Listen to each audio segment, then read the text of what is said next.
হয়েছে বিশেষ কারণে, কারণ আমরা সবাই জানি বেশ কিছুদিন ধরে এই ব্যাটের অধিকার বঞ্চিত যে শ্রমিকরা ঝড় বৃষ্টির মধ্যে তারা আন্দোলন মানববন্ধন করার চেষ্টা করতেছে তাদের নিজস্ব যে দাবিগুলো রয়েছে, ন্যায্য যে অধিকার, সেই অধিকার প্রতিষ্ঠার জন্য।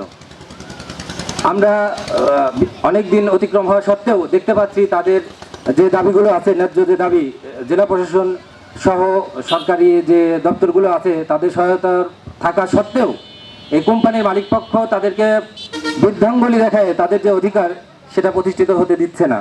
তো আমরা গণসংহতি আন্দোলনের পক্ষ থেকে ইতিপূর্বে শ্রমিক ভাইদের সঙ্গে যোগাযোগ করেছি এবং আমাদের যে দলীয় প্রধান জননেতা জুনায়েদ সাকি, উনি শ্রমিকদের যে নেতা রয়েছে শীর্ষ পর্যায়ে যারা, তাদের সঙ্গে প্রায় দীর্ঘ সময় আলোচনা করেছে। আলোচনার পর্যায়ে তাদেরকে আশ্বস্ত করেছে যে শ্রম উপদেষ্টা যিনি রয়েছেন এবং শ্রম সচিব যিনি রয়েছেন তাদের সঙ্গে অলরেডি সে কথা বলেছেন এবং সে চেষ্টা করতেছে যেন প্রধান উপদেষ্টার দৃষ্টিতে আনতে পারে এই কুষ্টিয়ার ব্যাটের অধিকার বঞ্চিত শ্রমিকদের যে অধিকারগুলোর জন্য যারা লড়াই করতেছেন এইগুলো তুলে ধরার জন্য।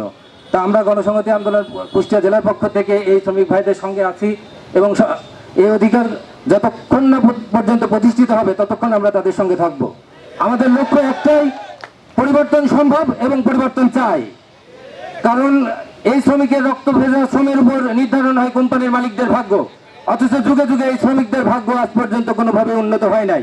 তা আমার সামনে এবং সঙ্গে যে সমস্ত শ্রমিক নেতা রয়েছে তাদের কাছে আমি এই দাবিটাও জানাতে চাই যে আপনারা শেষ পর্যন্ত তাদের সঙ্গে থাকবেন। আমরা গণসংহতি আন্দোলন কুষ্টিয়া জেলা কমিটি